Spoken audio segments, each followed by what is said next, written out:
शिवाजी महाराज चौक पे। मैं आपको बता दूं आज 3 मई है।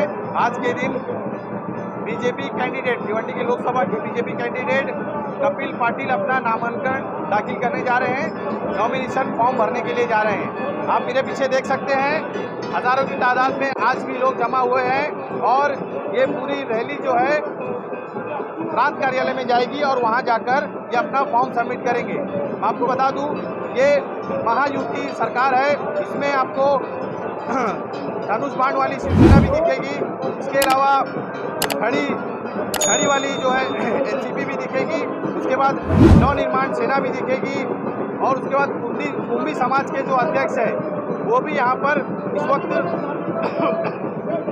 स्टेज पर मौजूद है। आप देख सकते हैं ये पूरा काफिला जो है अभी फिलहाल छत्रपति शिवाजी महाराज के पुतले को हार समर्पित करके ये पूरा काफिला जो है अब धीरे धीरे प्रांत कार्यालय की तरफ बढ़ रहा है और ये वंजारपट्टी नाका होते हुए प्रांत कार्यालय जाएगा, अपना नामांकन दाखिल करेगा। आप देखेंगे, जरा मेरे कैमरामैन को कहूँगा जरा जूम करके जरा झंडे दिखाने के लिए। ये महायुति की सरकार है, आपको इसमें 3-4 प्रकार के झंडे दिखेंगे, बीजेपी के दिखेंगे, उसके अलावा शिवसेना के दिखेंगे, उसके बाद एनसीपी के भी दिखेंगे और आरपीआई के भी झंडे दिखेंगे। ये देखिए अभी ये काफिला यहाँ से फिलहाल निकलना शुरू हो गया है। ये काफिला चलते हुए आगे जाएगा और एक चीज़ मैं आपको बताना रह गया कि यहाँ पर अभी फिलहाल महाराष्ट्र के मुख्यमंत्री एकनाथ शिंदे आए थे, उन्होंने पब्लिक को संबोधित किया और ये काफिले के साथ निकल रहे हैं। आइए देखते हैं महाराष्ट्र के सीएम एकनाथ शिंदे ने हमारे चैनल से बातचीत करते हुए क्या कहा। आरपीआई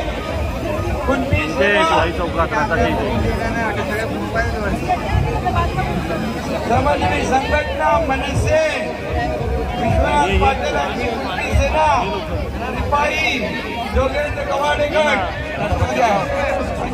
आगरी सेना कुठली सेना बाकी आहे का लहुजी सेना सगळ्या सेना यांनी कपिल पाटील यांना पाठिंबा दिलेला आहे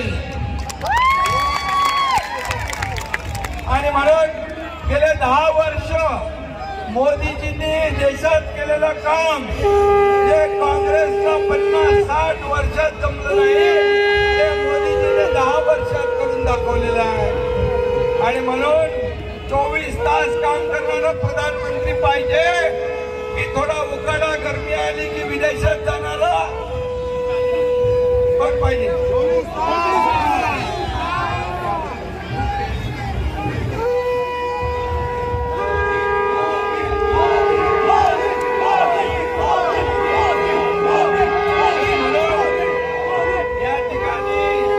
ज्यांच्याकडे नीती नाही, नियत नाही, निर्णय नाही, नेता नाही, आपल्याकडे नेता मजबूत आहे मोदीजींच्या रूपाने, आपल्याकडे निर्णय आहे, नियत आहे।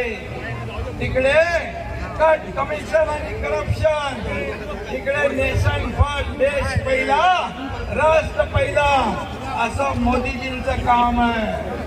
आणि म्हणून या निवडणुकीमध्ये पूर्णपणे देशाला आपलं जीवन समर्पित केलेला नेता, ज्याच्या अंगावर 10 वर्षात एकही भ्रष्टाचाराचा आरोप करण्याची हिंमत झाली नाही, अशा प्रकारचा बेदाग प्रधानमंत्री आपल्याला पाहिजे।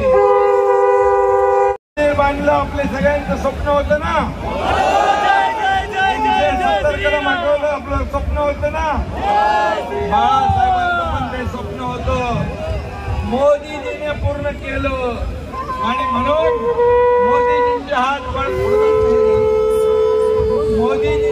बळकट करण्यासाठी ही निवडणूक फक्त कपिल पाटील आणि भिवंडी लोकसभेची नाही आहे, ही निवडणूक देशाचा नेता निवडण्याची आहे, ही निवडणूक देशाच्या विकासाची आहे, ही निवडणूक देशाच्या प्रगतीची आहे, ही निवडणूक सर्वसामान्य माणसाच्या आयुष्यामध्ये बदल घडवणारी निवडणूक आहे।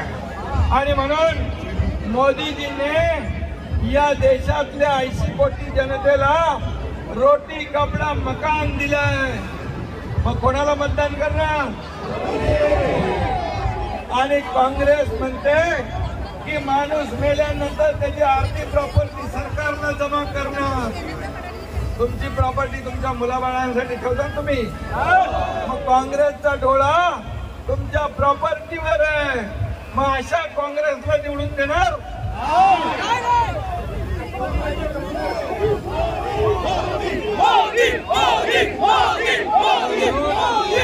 गेल्या 10 वर्षात कपिल पाटील यांनी या ठिकाणी केलेले केंद्र सरकारकडून कामं राज्य सरकारच्या माध्यमातून 2 वर्षात एवढी मोठी कामं झाली. पहिले तर सगळे घरात बसले होते ना.